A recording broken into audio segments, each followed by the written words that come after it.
What's up, Internet? What's going on? What are you doing today? I think I'm sitting off to the side. Am I too off to the side, guys? Is it weird that I'm like over here? Let's start off the show and ask a question to everybody watching. Is it weird that I'm over here on the side? I mean, I don't know. Maybe people are surprisingly entertained by this weird shape in the concrete back here from the form boards bending. Maybe you all are super excited by that. Hey, there we go. Let me scoot over here so that my butt's in the right spot. And I can say butt because we're probably already demonetized anyhow. So who cares if I say butt, right? I said butt. Is butt a bad word? I don't know.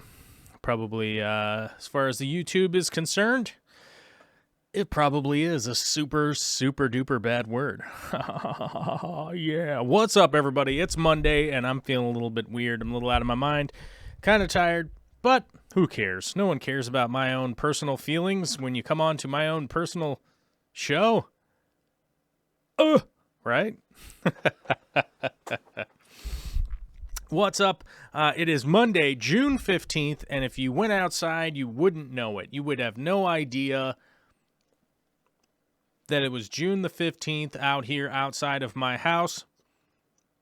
The wind is whipping like crazy.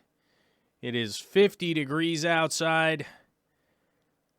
Torrential downpours coming down.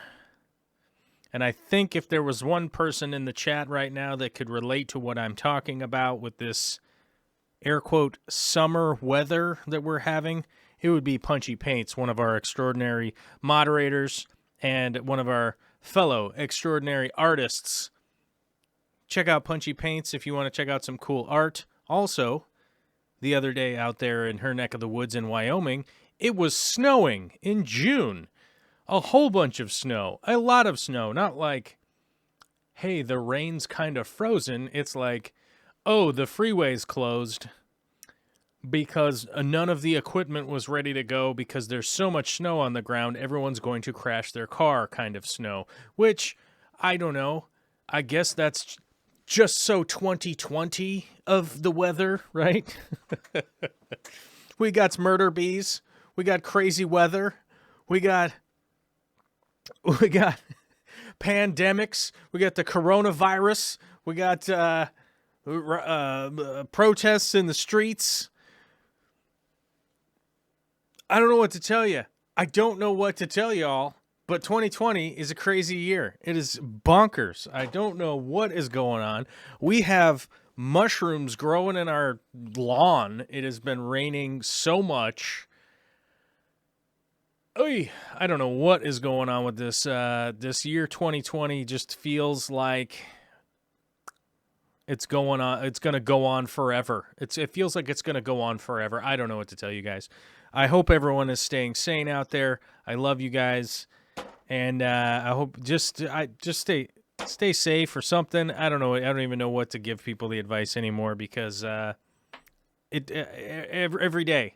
I feel like every day there's some kind of new stupid thing going on that is, I literally have to remind myself that, like, I don't have anything to do with this stuff in the fact that I can do my little part, but, like, the weather, I'm not going to be changing the weather. Bare Bottoms Aquatic says, thank you for reminding me of the most important part of the thing that I was promised as a child. By the year 2020, we would have flying cars, okay? Like, you know, like I had to watch movies with people with flying cars, flying DeLoreans even, you know? Like, hey, we're supposed to have flying cars. No flying cars. Where's the flying cars? Bad weather, pandemics, blah, blah, blah, no flying cars, right? What is going on, man? What have we been doing with our time? Specifically, we've been doing, fish tankery, which is good. I feel like we're making a lot of progress in our fish tank stuff. You know what I'm saying? So at least we have that going for us because the United States has at least moved into the year 2010 as far as the globe goes, as far as our aquarium stuff is going, right? So that's good. Scott's Aquatics says, if you haven't hit the like button, everyone please do that. Sure, feel free to hit the like button. Look, I like it if people hit the like button just as much as everybody else and the other people out there in the whole world. We all like hitting the like button, I guess. But I'm unlisting the live streams anymore, so who cares? Like, do we really need it to be promoted? I don't know. Let's, they're just getting unlisted because what's the point? People are just going to watch them a month from now and be like, I don't know what's going on. This dude's talking about the weather and the coronavirus and and then they get mad and whatever. So I'm just unlisting them now.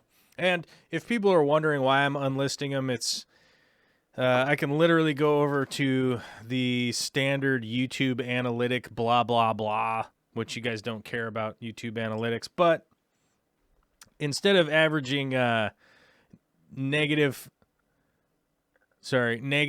6 subscribers and plus 8 subscribers, so between 2 and 8 subscribers a day, we're back up to accumulating 12 to 20 subscribers a day.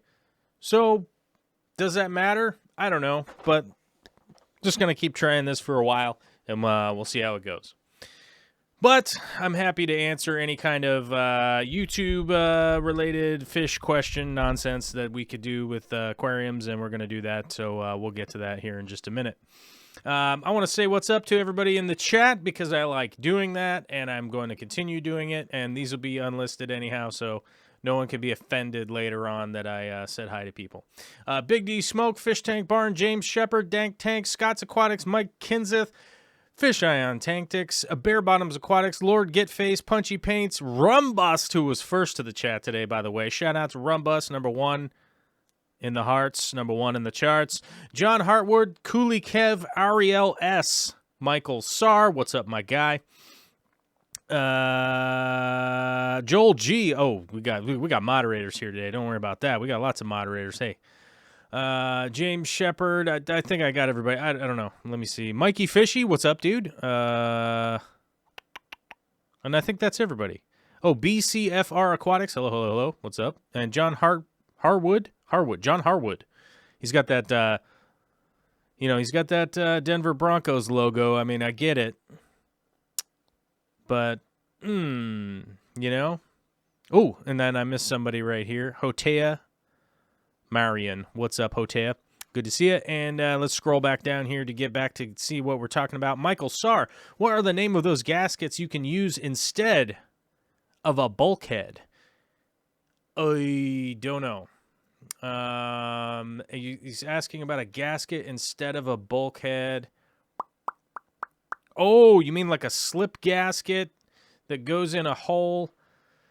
Ooh, man, you know what? I can't think of what those are called. I think you're thinking like a rubber bushing, maybe? Like, I'm guessing like rubber bushing for, let's see, rubber bushing for water feed through rubber bushings. This might be right. I don't know. No, that's not right.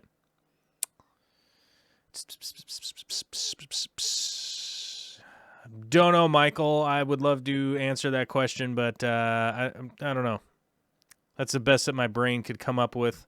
I mean, a rubber bushing might be the only thing, but let's see if you type into the chat and if we can clarify what it is that you're talking about. I don't know. We'll see. Back to fish-related stuff. Ariel says 50 degrees, so jealous. It's 95 here in New Orleans. New Orleans, yeah, man, I'm sorry. The weather down there is just bonkers. Sorry to hear that.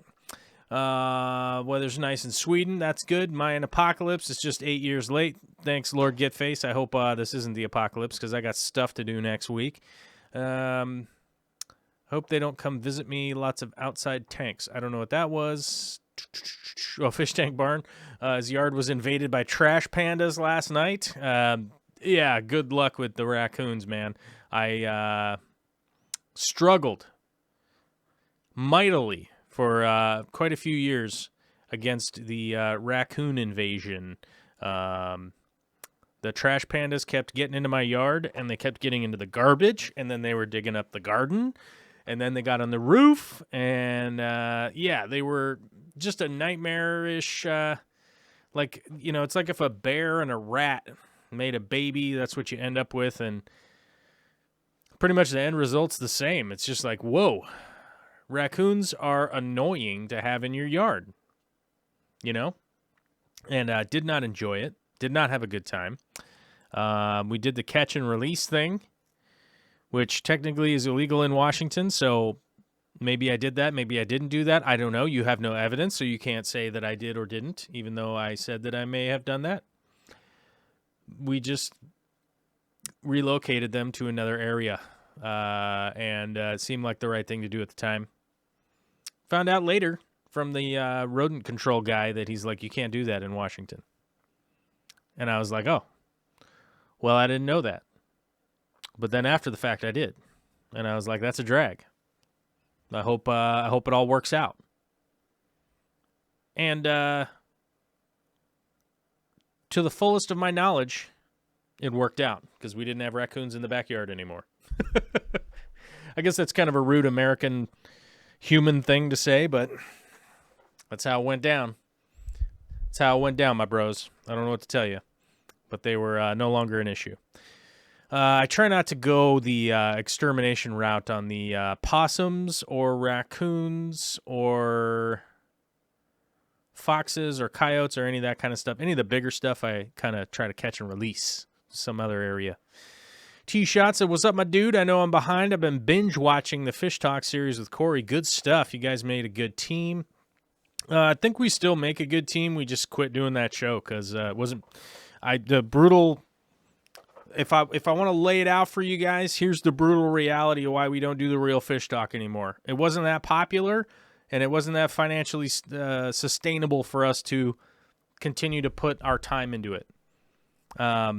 That's just the reality. It's the unfortunate reality of the year 2020 with pandemics and traffic jams and crazy weather and blah, blah, all the crazy stuff that's going on. The bees from Japan that are killing all the bees, you know what I'm saying? Like, it's pretty wild out here.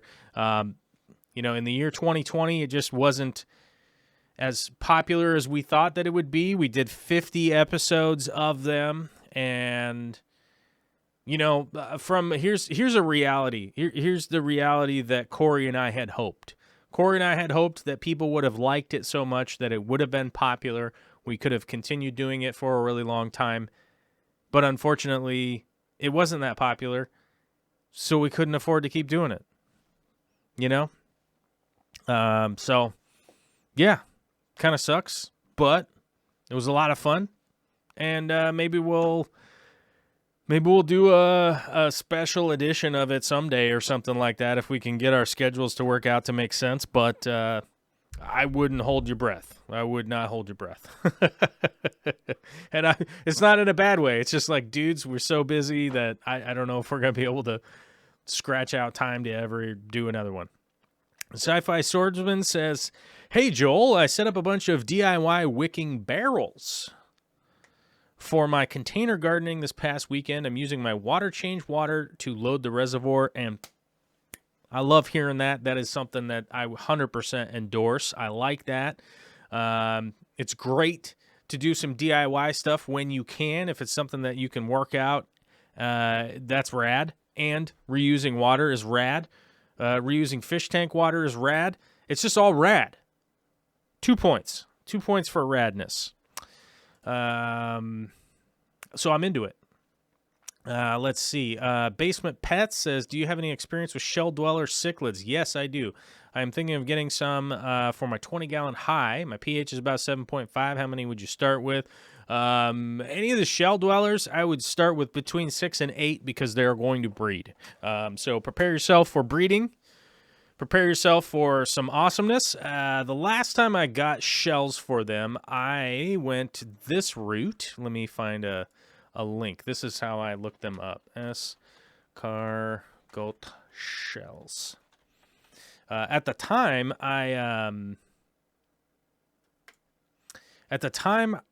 let's see, this was probably 12, maybe 15 years ago, in that range. 12 years ago? Jeez, I'm getting old, guys. And I was, as a chef, I was constantly going to places, and here it is, right here. Here they are. Oh, here they are. This is literally them. Oh, these ones might be... Oh, the extra large. Yep. Very large. Oh, that's the whole snails. These are the shells. There we go. Okay, cool. I had to make sure I had the right link here because, as you guys know, we're an Amazon affiliate. So if you guys click on these links and you guys go buy stuff, then the next thing you know, boom, boom, who gets a commish? This guy right here. I have to tell you that because the FTC changed the regulation that I have to tell you that if you buy stuff on Amazon, we get a commission. Because we're an affiliate, and I'm supposed to tell you that. And I did, and now you know. So the Federal Trade Commission can just shh on this video at the very least. There's the shells right there. You can order them up on Amazon. Super easy. Roland is a brand that I have used a million times as a chef. Reputable company, do a great job. I'm sure the shells, if they get shipped properly, will be fine. I've used those a bunch of times wherever their farms are coming from.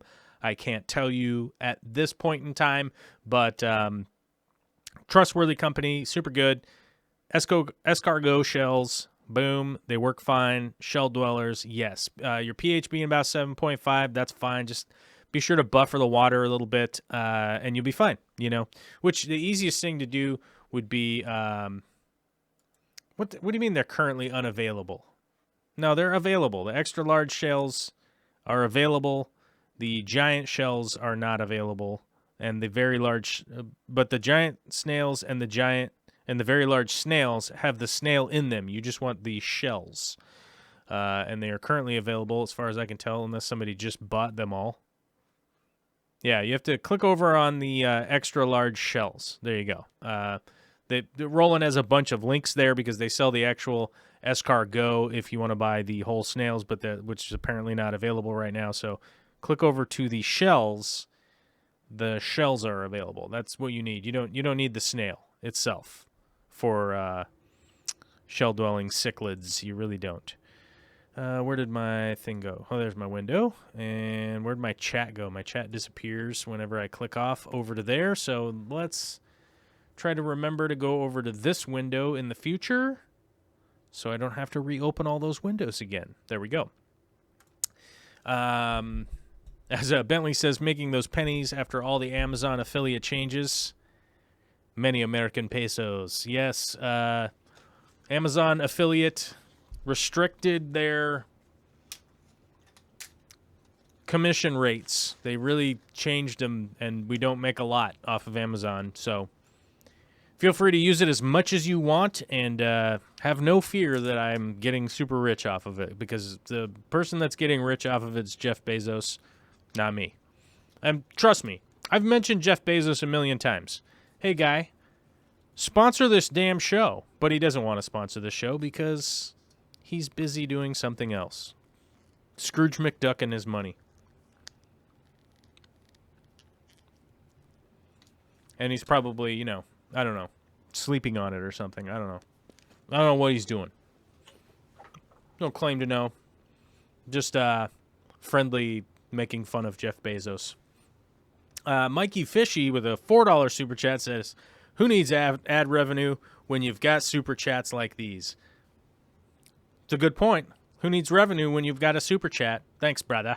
And we got a $2 New Zealand super chat, which looks like some kind of lollipop emoji from Joel G., one of our extraordinary moderators, watching out for the crazy spam bots that show up in the chat and make us lose our minds.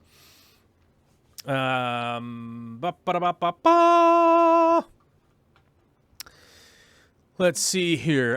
Do you have any experience? So the shell dwellers. The other thing I would recommend, depending on your water supply, what your water supply looks like, I'm not sure because I'm not at your house and I have no idea what your water's like. Depending on your water supply, get some crushed coral, add that in, buffer up the water, makes it easy. Just hit the easy button on that stuff. As far as plants go, you're kind of limited to what plants you can really do, Java ferns, that kind of stuff. Anything with thick leaves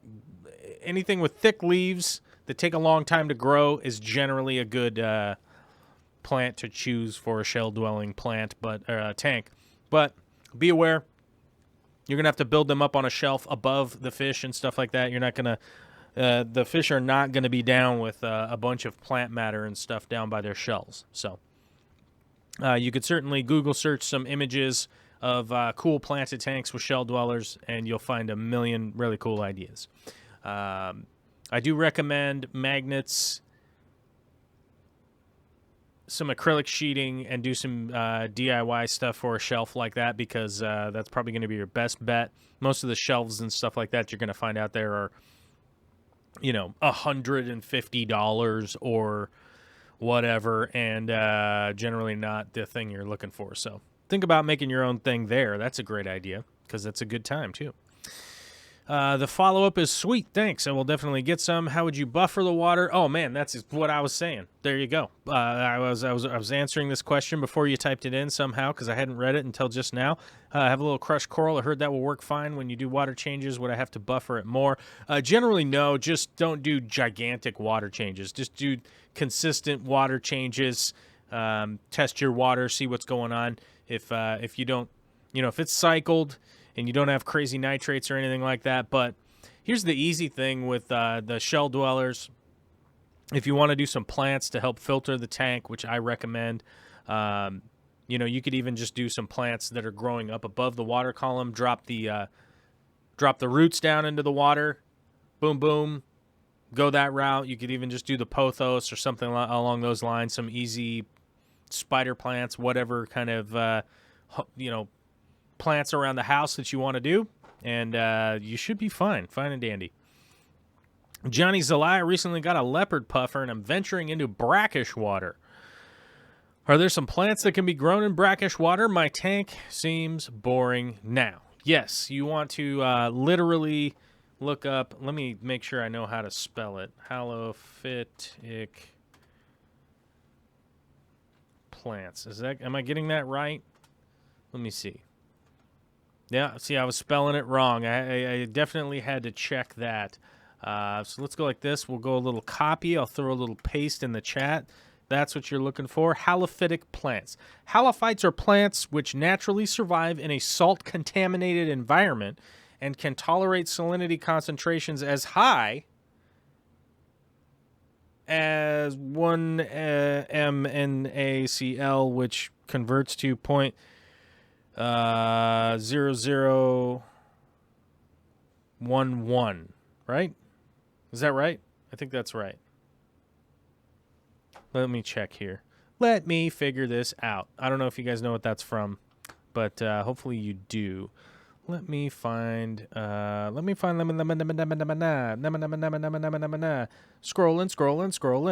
Let's find a good image here. Here we go. Let's just go with the Wikipedia. So basically, the specific gravity that we're looking for with any kind of brackish tank is 0.0012 is kind of the highest you're going to get. Anything higher than that, and you're starting to get into full salt. You're basically just moving your way up into a full salted tank. And let's get ourselves, let's go add source, screen capture, smart selection, so we don't accidentally grab something wrong here, and put that right over my face. Let's scoot that over there, and I'll stick my head right here so it's not too weird. But you guys can see me kind of scrolling around the Wikipedia page here of halophytes and the halophytic plants. This will give you a gigantic list down here at the bottom. Where the hell did it go?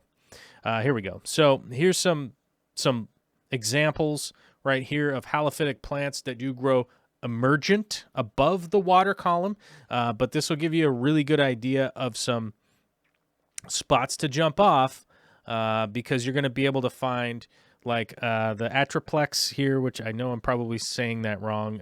Here's how you're supposed to say it: atriplex. Oh, atriplex. Is that right? Yeah, I think I'm kind of saying that wrong.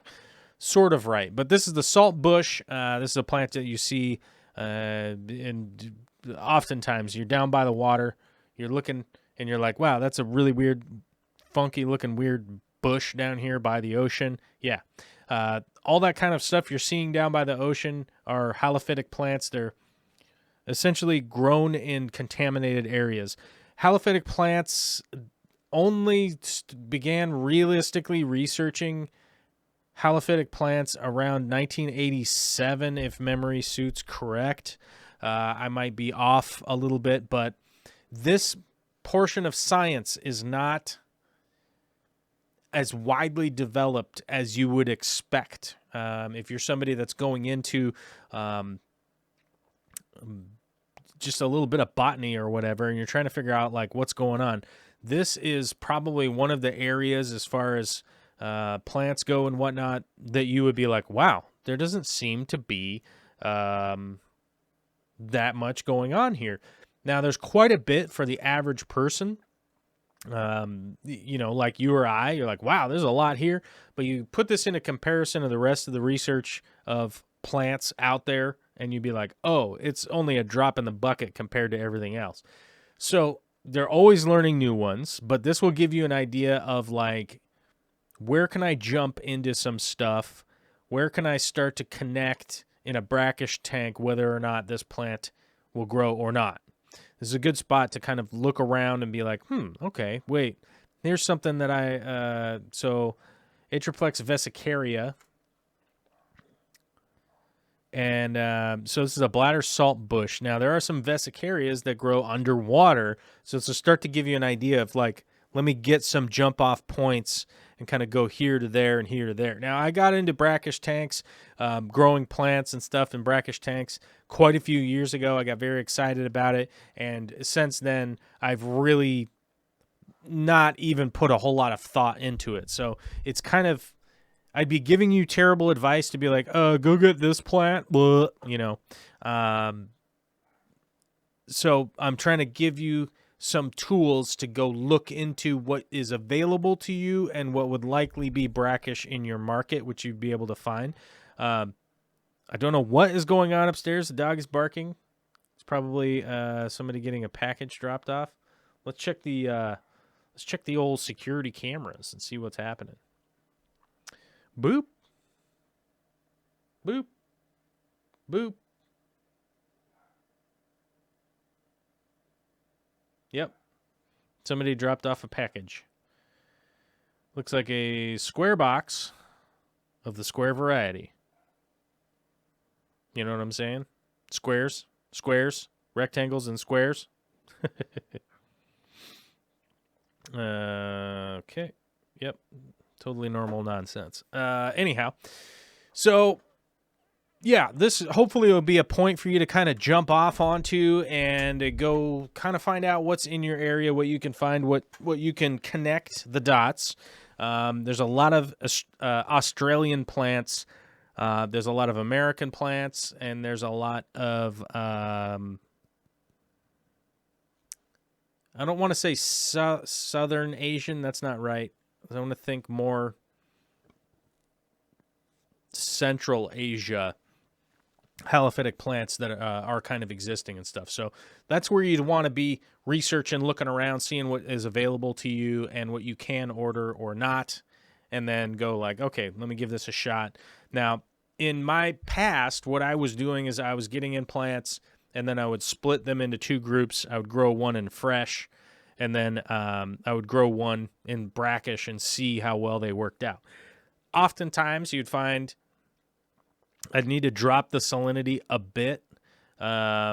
which is normally not a problem for the fish. The fish don't seem to mind, and then work the salinity back up. So, bring the salinity back up over like a couple week period, like a 2 week period, and then, and then things would generally adapt. But prepare yourself for failure. Salt is not the most toxic thing for plants, but it's also not the most friendly thing to plants. It is a chemical, remember that, and it will chemically affect cell structures and desiccation and stuff like that. So it being a desiccant. So keep that in mind. John Harwood says, wonder what you're supposed to do with them if catch and release is illegal. So that's back onto the raccoon thing. You can capture them in the area and you have to release them in the same area. So for, the reasons for that is, you don't want to spread everything around. You don't want to spread all the diseases around and stuff like that. Scott's Aquatics has a great point here. Corvus only needs 2 more YouTube memberships to hit 100. Can we please get him there today? We had hit 100, and we had like a big. I was gonna do a celebration. We had hit 100, and I was gonna get excited and maybe do a video about 100 members and whatnot, and then immediately 3 or 4 people like stopped being a member. So I don't know. So let's go over here and we'll check the memberships real quick and remind people that this is a fan-funded affair. It's a fan-funded show, man. So thanks to the memberships and Patreons. So the YouTube members, I got to do this left-handed. I keep forgetting. YouTube members and the Patreon members are posted up here. And obviously, in realistic terms, sky's the limit, right? The bigger the budget, the bigger productions I can do. That's a reality. It's just a reality of the year 2020. Why is the dog barking again? Just stop. Anyhow, it's just a reality of the year 2020 that we need a budget to be able to do the stuff. And I don't know any other way to really convey that to you guys. I think most of you are adults and understand, funding needs to exist to do projects, right? I don't know what else to tell you. The pandemic has put a big giant slash in our budget, so it is what it is. So I'm doing the best that I can to keep doing videos and try to partake with sharing of information so that we can continue to grow the hobby. But let's check the members here. It turns out we do have to click a button over here because we've gone to 97. We've actually dropped down. We're going to need 3 more to hit the 100 mark. I don't know if we ever will again. We did it the one time, so I feel like at the very least I could say that it had happened, and that's something that we could all hold within our. I don't know. I was going to say hold within our hearts, but it feels like it would be better to just deposit that in the swear jar, and we'll all live a happier, better day. But I want to give a shout out to our new Patreonizer. We have a new patron, Adam M. Thank you, Adam, for becoming a new patron over the weekend.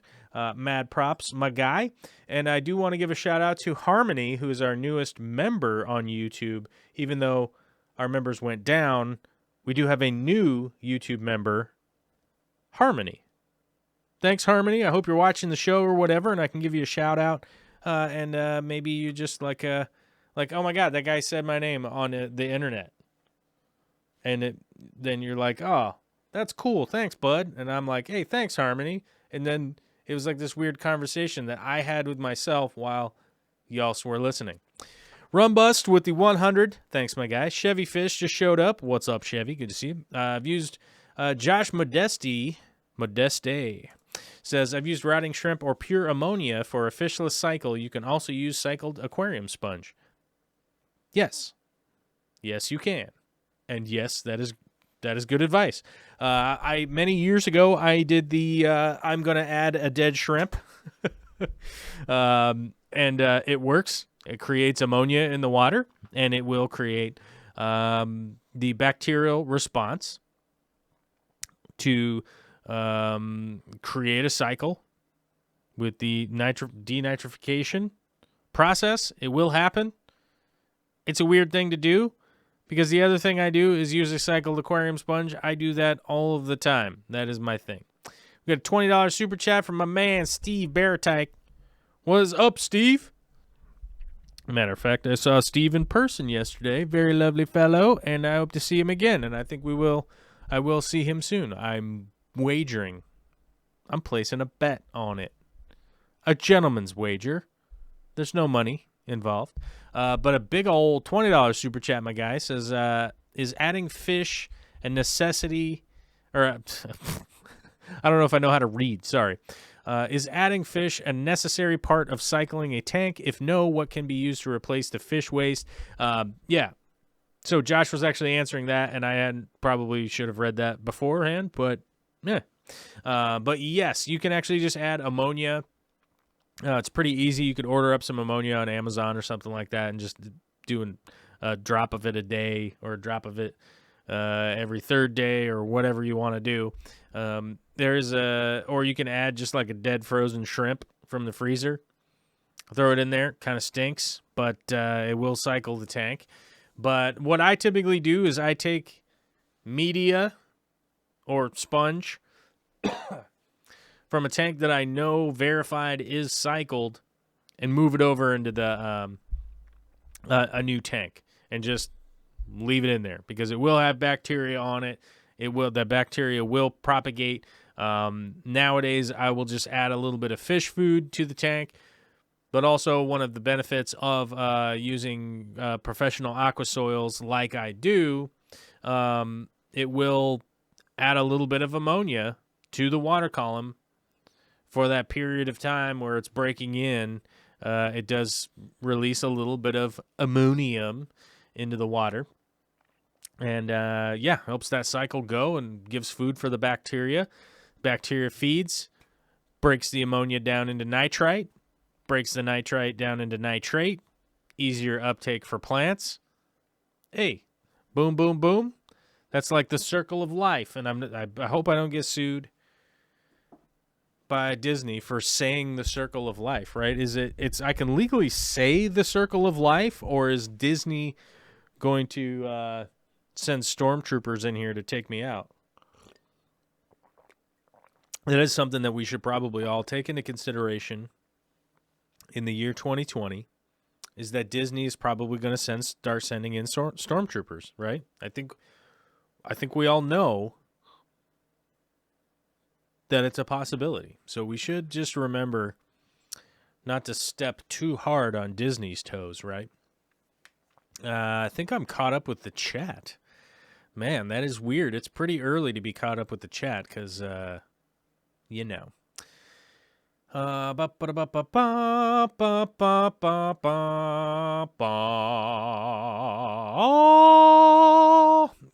ones in storage in the plant factory. What's that? Somebody was asking if I do any breeding, and I used to do breeding. Now all my breeding is passive. I breed shrimp, but I wouldn't say that I'm like actively breeding shrimp. I'm just kind of happy with when things breed because they're happy, like because my systems are running healthy and everything. Then that's pretty much what my goal is. If I had a goal, it's these two things. My aesthetic gardening and the health of the tank. Those are the two things. So I want the ecosystem to be flourishing and doing well, but I also want it to exist in an aesthetic state that that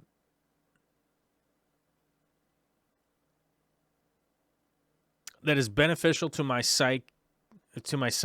I think that's kind of the best way to put it. Like, I want my aquarium to be visually appealing, not only from the side of the ecosystem, but also because of the aquascape. So maybe that kind of explains it. So I want the ecosystem to be healthy, but I also want it to be aesthetically pleasing.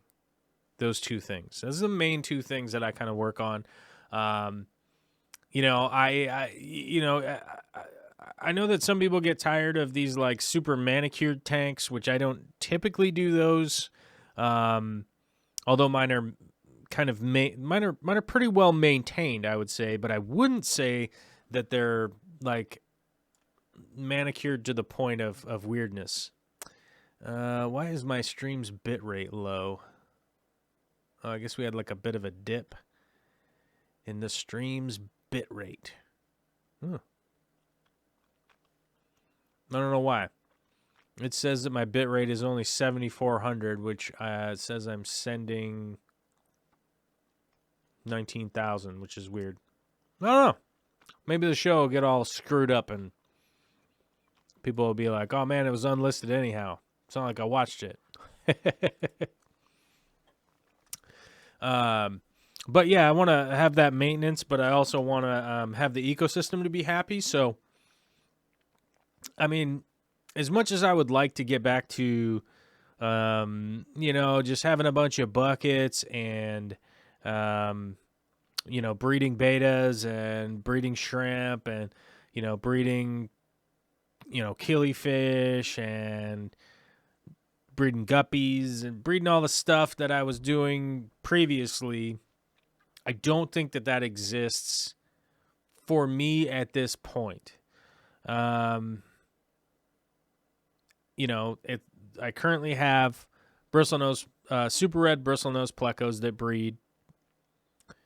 I currently have pinto shrimps that are getting to the point now where they're starting to breed and throw some babies, and maybe the pinto shrimp will get to a point where I can sell some if I so desire. I don't think that I will. It seems doubtful to me that I will get to the point where I'm going to be selling shrimp or any of that kind of stuff. I don't think I'm in that mindset. That's just not where I'm at. What else do I have? I have the rummy nose tetras that I don't. The tank's not hot enough for them to be. Like the tank's not hot enough for them to be regularly breeding. Let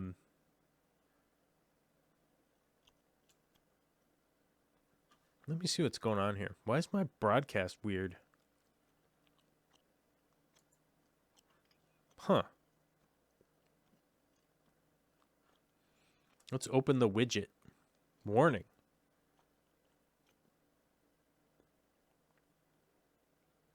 Weird. Well, that's weird. I don't know why the stream status is bizarre, but whatever. We'll see what happens, and maybe it'll work, maybe it won't. I don't know. But yeah, so I'm not necessarily in that mindset of selling stuff or breeding because I'm selling it or supplying it to anybody or anything like that. So, and I don't know that I'll ever get there. I don't know that I'll ever get to that point. I mean, there's always a possibility that maybe something weird happens and I end up with some kind of giant property where I'm going to end up doing it. Maybe, I don't know, but there's really not any reason to be doing that on my end, at this point. So my kind of focus is like, the bristlenose breed. I have a bunch of different kinds of shrimp. I got the rummy nose tetras. They don't breed because I don't run the tank hot enough.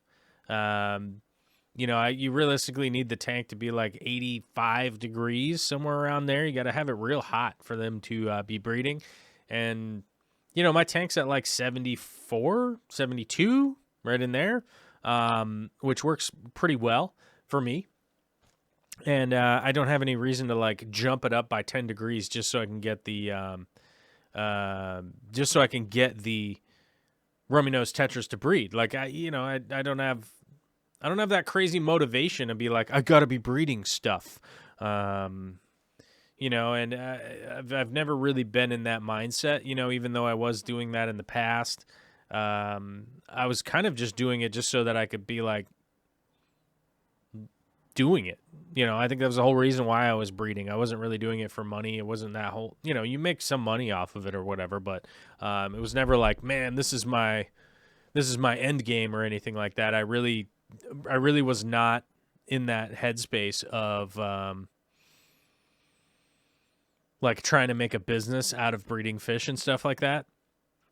It's just not for me, you know, especially because, and I think people would be kind of surprised to see what the wholesale cost of fish coming into places like Petco, PetSmart, the big box stores that you see. You know, they're basically selling a commodity that is very cheap for them to buy. You know, the wholesale lists, I've seen them. I could probably pull up a couple of the wholesalers. I probably still have access codes to that stuff if I wanted to. Many years ago from purchasing for a fish store I worked for. I don't currently do any of that stuff now. I don't have anything to do with any of that, but I could probably go look them up. But I'll tell you this, like, when you look at the wholesale pricing of fish that are being bred from overseas, there's really just nothing on the bone to be breeding in the U.S. Let's take a fish I know that, well, let's take the fish I'm talking about right now. So the rummy nose tetras, they probably purchase those for about 35 cents a fish, realistically. So they'll go ahead and order 200 of them at a time. You know, you can do the math there. It's $70. They're going to get 200 of them, and they'll probably mark them up to $5.99 a piece at the store, maybe $4.99 or something like that. So then you start to kind of do the math there. You go like, okay, so the store is going to buy 200 of them for $70. They're going to sell them for $4.99. Let's just say that. So then we go 200 times 5. The retail price is going to be about $1,000. But, you know, you got to pay for the store, you got to pay for labor, you got to pay for da-da-da-da-da. So you're basically going to shell out about $300, somewhere in that range, to make 1,000. A bunch of them are going to die, blah, blah, blah. So I can turn this into restaurant terminology for you a little bit, is that in the restaurant industry, if I could buy total cost something that I didn't have to do any work with, right, and let's take something like a dessert, okay? So as a customer, you come in, you get something to drink, you get an appetizer, you get a dinner. I want to sell you a dessert at the end, and you decide to buy the chocolate cheesecake thing, and we have somebody else make them for us. So my labor cost is literally like a guy putting it on the plate, fancying up the plate and giving it to you. Basically no labor, no problem, no purchase cost really. Let's say the total price is like $1.35. I sell you that thing for $6. I only get the opportunity to sell you one of them, right? Until the next time you come back. Because it would be insane if somebody was going to sit there and order 10 desserts or something, right? Now, it's possible, but very much not the normal thing. Now, as a store, they're going to sell you 10 of those fish that they bought for 35 cents. They marked them up to, let's just say that $5 mark, right? You make $50. They got this little bit of money out the door, but they want you to come back just the same as a restaurant, to come back and buy the same thing that they didn't have to do a ton of work for, so that they can make money, right? And that's how the business works. I don't want to be involved in that. You know what I'm saying? I don't want to be involved in that whole situation, because I either have to come in and undercut the wholesaler at the 35 cents a fish. So I have to somehow make a fish for less than 35 cents and then sell it below that in order to get customers, right? If I was going to sell them to a big box store or something. And then what am I going to do? Make 5 cents a fish because I somehow got it down to 30 cents a fish. So I sell 200 fish for 30 cents a fish. And I make 5 cents a fish, right? And you start to realize, like, oh, it made like $10 off of a month and a half of work or something. It doesn't make a lot of sense. It really doesn't. So plants are essentially the same way.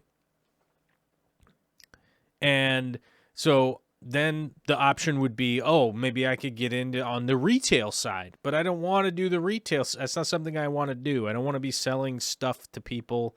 It's not my thing. I love doing this live show. I love making videos. I wish I had more time and more resources to make more and more and more videos. And that is the direction I'm headed in. And I'm going to continue to head in that direction. So, will I breed?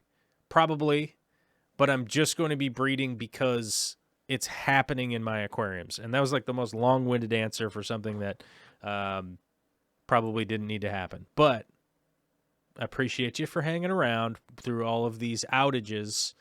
Looks like the stream's back up again and working fine. So, hey, the internet's bumpy these days, you guys. There's a lot of people using the internet. Everybody's home from the pandemic, using Zoom and broadcasting and doing all kinds of stuff. So, sometimes we got those bumps and we got to deal with it because it's 2020. What are we going to do? D. Tracy says, help, please. I have a German blue ram with white spots on its head from my research. I don't think it's ick. Water temp is 80 degrees. No ammonia nitrate. Nitrates are at 20 parts per million. All other fish are fine. Sounds like fungal or an infection or, any combination of those things. The white spots and stuff like that can generally be from it being damaged. German blue rams drive me up the wall because they damage themselves. They're so skittish. They are super skittish in a tank and always drove me nuts because they are so skittish they damage themselves by freaking out if anybody walks by the tank. In my experience of having rams many, many times, I've noticed that kind of across the board with them. So my first thought process would be like it probably got freaked out, ran into something, and that's probably the wounds healing. So I would consider, possibly adding some salt, probably add some Melafix, Pimafix, and see if it clears up. That's generally the best. That's generally the most that you could do. Make sure they're eating, make sure the water's clean, and treat for, probably injuries would be my guess, is what's going on. If I had to guess.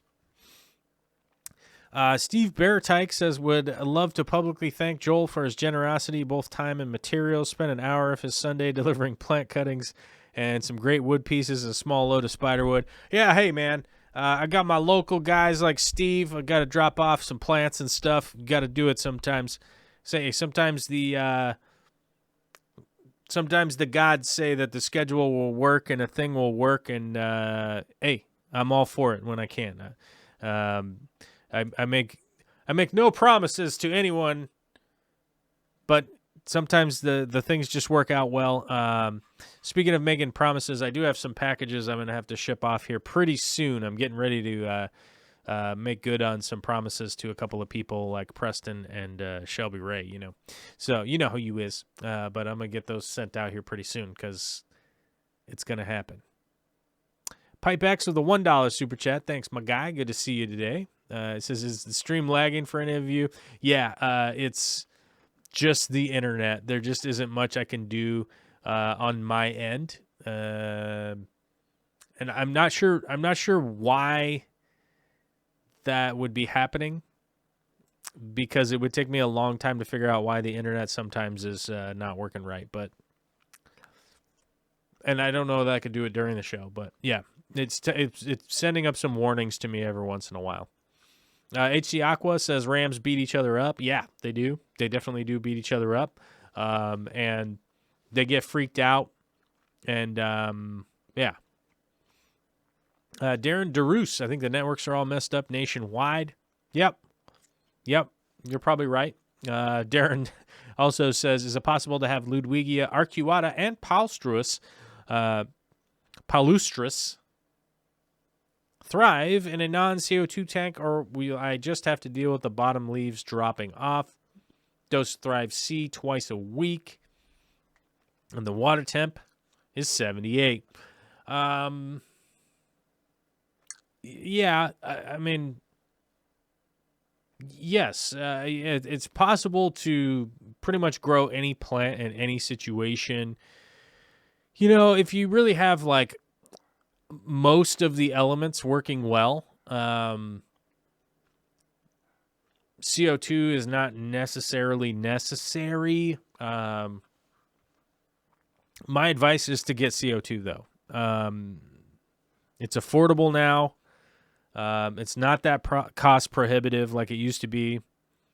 You can order up empty tanks on Amazon. You can order up a dual stage on Amazon for less than $100. I say just do it because it will make the hobby more enjoyable for you. I really do, and I honestly think that. And it's not even that I honestly think that. It's just that it's consistently been what most people have come back at me with when they had a lot of reasons for not having CO2.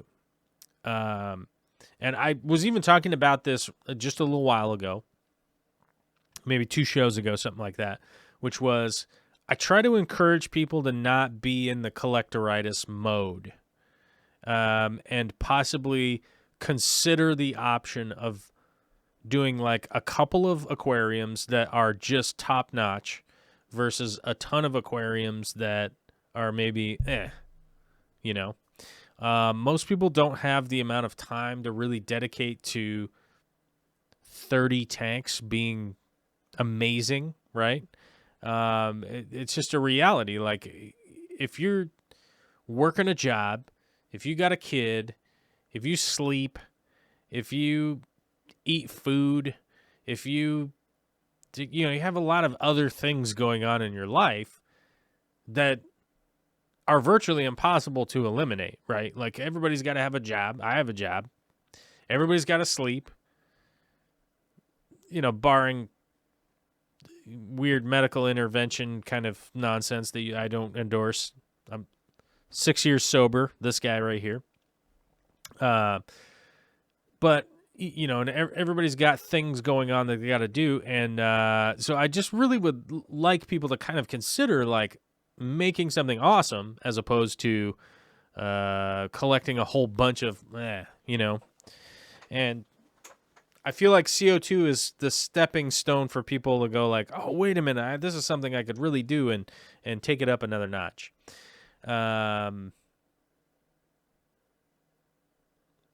Let's see. D. Tracy might be hole in the head. Yeah, it might be hole in the head. That's a good point, Mickey. Yeah, it might be hole in the head. I'd see that going on, but hole in the head's kind of like impossible to cure. Realistically, from a realistic standpoint, it's not impossible, but I mean, it's going to be a real struggle. As far as like healing the fish, that is a possibility that pretty much everybody could do. So I think go for it. Let's see. Rams zoom around at breakneck speed and fly under rocks. They scrape themselves a lot. Yes, that has 100% been one of my experiences for sure. Steve's asking, have I done a video demystifying CO2 equipment? I've done quite a few CO2 related videos with like reactors and that kind of stuff. I do have a video I'm working on right now with the 4-way splitter and a quick disconnect and some other stuff that I'm doing. I don't know when that'll be done though, because every time I kind of think I'm happy with it, I've been making changes. So, I no guarantees of when that'll come out, but it's something I've been working on. So we'll see. We'll see when that happens. Yeah, Chevy Fish. If I missed anyone, hi to you. Yeah. Hey, how's it going? I think I'm caught up. Caught up on the chat again. Come on, guys. How do I get so caught up? That's weird. Midnight Blaze is super late again. Whoops. Yeah, you got to have your notifications turned on. You know what I'm saying? You got to click bells and do all that stupid nonsense. I do have to admit that YouTube has definitely changed over the years. That is for sure. Just how curated and everything is with YouTube. I mean, I literally found I found a new creator the other day. Let me see here. Not new to you, new to me. Creator. Yeah, and of course when I want to point this out, now it's not doing it. Yeah, Jenny Nicholson. And now every time because I watched one video, then my feed is full of, like, there's another one of her videos. There's another one right there. There's another one. So it's super weird now how YouTube works compared to how it used to be. So nowadays, I guess you got to have every notification turned on. You got to have every like thing and a push notification. It's all totally crazy, and it makes me nuts that it's going this direction. But it's literally like I watch 2 YouTube videos from somebody, and then my whole entire feed is completely full of that person's backlog material from forever. So I don't know how it is for you guys, but that is totally irritating to me, and it's driving me kind of bonkers at this point, because it's almost like I have to know all this crap to just be making videos on here. So I don't know. It's weird. It's weird just as a person, you know. Jessica's here. Jessica Taylor says, did we talk about all the things already? That I don't know. I don't know if we've talked about all of the things, but I've run out of things in the chat to talk about, directly to talk about. I might as well give you guys a quick health update. Health is improving over here on my end. The medication they got me on is really, really intense, and we shall see how it works out. I got like 4 more days of treatment, and then some x-rays, and get checked out by the docs and all that kind of stuff. But I'll give you an update on Friday. We see what happens. But it should be, it's going the right direction, I would say, other than this monumental headache that I have going on today, and I just am just kind of tired and that kind of stuff. But that's literally because I didn't get a lot of sleep, because the baby was a fussy last night. So, yeah.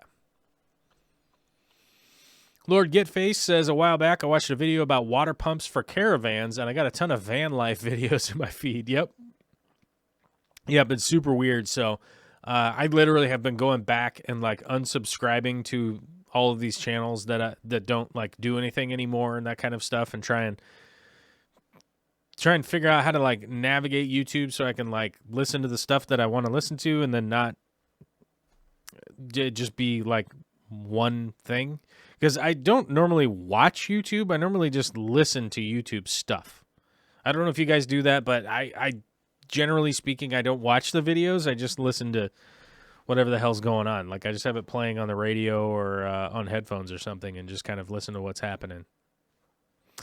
Texas Andy Aquatics says, I agree, I have 27 tanks, but only keep 6 of them. A nice aquascape display. The others are clean, but they're more for breeding of fish and plants and that kind of stuff. Yeah, like yeah, I mean, that's the reality. Like, I think if you're going to have a bunch of spare tanks and breeding tanks and stuff like that, like that's totally cool. But I just to try and, I guess just to try and say my piece to people of like, hey, maybe give them an idea to like,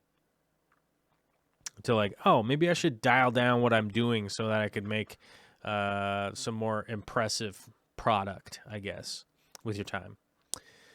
Michael Tete says, I have really hard water, have problems with green spot algae. Any suggestions? If you have that crazy hard water, I would get some immersed grown plants. I would start growing some plants immersed above the water. That will help kind of extract a lot of that. I would help extract a lot of that, or it would help extract a lot of that from the water to kind of soften it up and get it back to where you want. Or you could, you really could look into pre-filtering your water before you're putting it into the aquarium. I know it costs money. It does this. It does, it's wasteful-ish. But I think if I was in an area where I had like really, really, really, really, really hard water, I would just be doing like 10 gallons of RODI kind of here and 10 gallons here and 10 gallons there. Maybe collect it in a tank, use all the runoff water from the filtering to, water plants outside and stuff like that. And maybe go 50-50 or something like that. You really have to just kind of consider what your budget is, consider what your water source is, and consider what you want to do. Like, you might have super hard water and just decide like, oh, I want to do African cichlids and that's all I'm going to do. So that's totally fine. You wouldn't even have to worry about it. So that's what I would do. Any of those options that I threw out there. Steve says, what larger fish are good occupants in a planted tank? Blue Acara, these guys. Blue Acara. Let me, I can't put anybody's video up, but let's get some images of these Buster Browns. Yeah, there we go. And let's make sure that we save image as save. Then we can go like this, add source, media files. There it is. Then we'll click on this one and make sure we give the credit to Dr. Tom Bailey. Check that out. That's a perfect example of a large-ish planted tank. Fish would be the blue Acara. That's kind of my favorite big planted tank fish, I think. Realistically. Can't think of another big-ish planted tank fish that would work as well. Really love these fish. Don't own any myself. Maybe at some point I will. Who knows?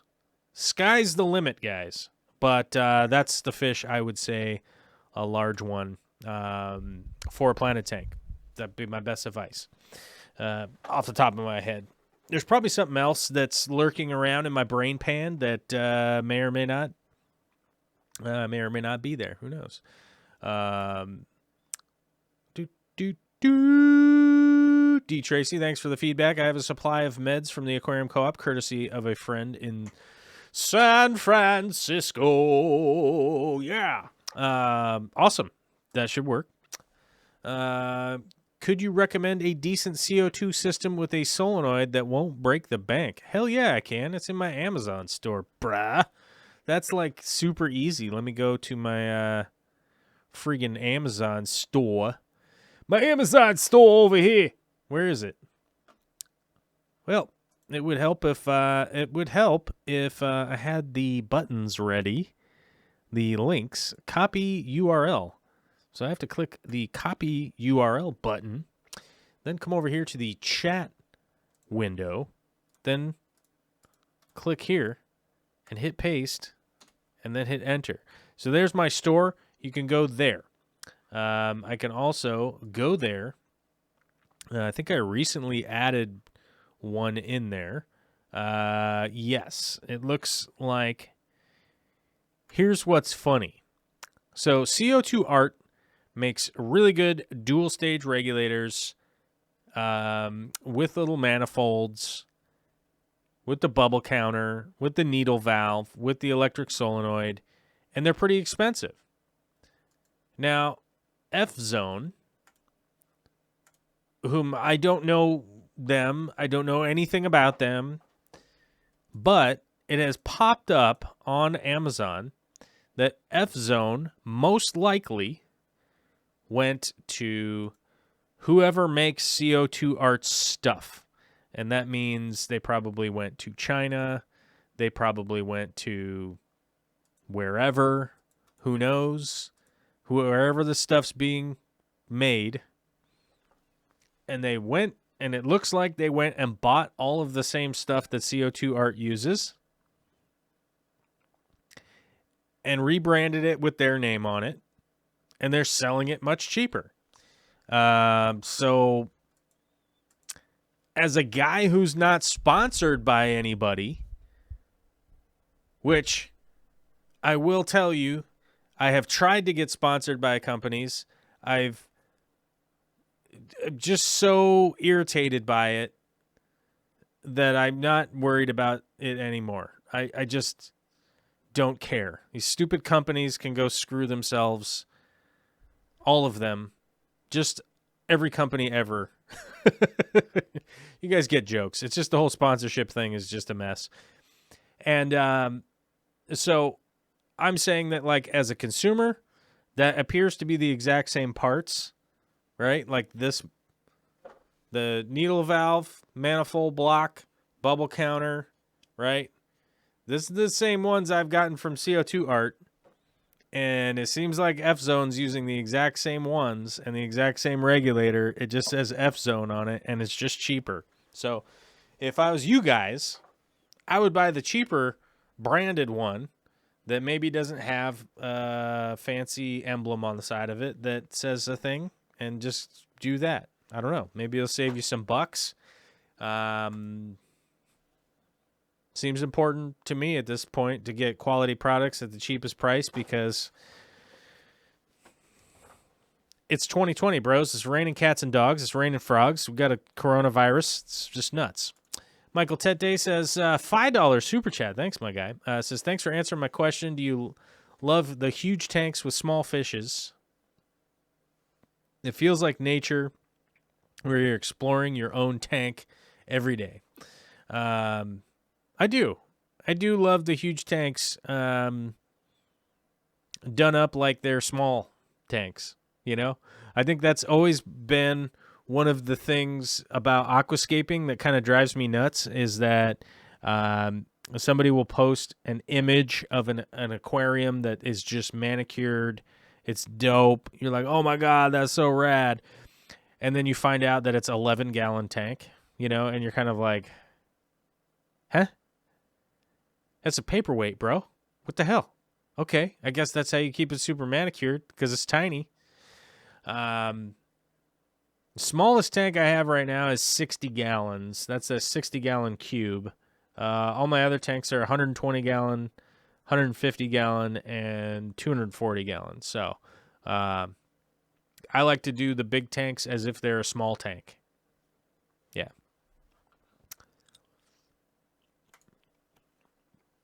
Darren says they should sponsor you. You should have sponsors. Hey, man, my sponsors are the fans, man. My sponsors are the fans, you guys. That's the reality. Like, you know, we have to crowdsource this thing because we have to crowdsource it, you know? Because that's how it goes. That's how it goes. When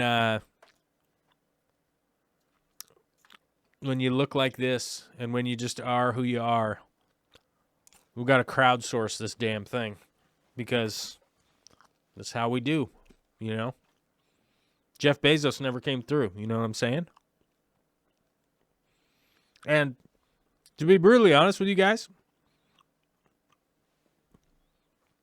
I really did try to do the affiliate thing for a long time because I thought, wow, hey, the affiliate would work. And they just keep lowering the rate. So, like, even though the affiliate is doing more sales and that kind of stuff, they just keep lowering the rate. So, I don't know what to tell you.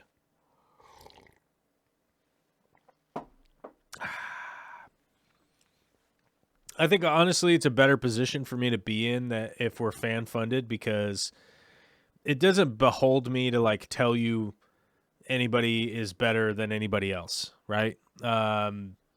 So it puts me in a spot to say, like, here's what I like to use. I've used this. It works good.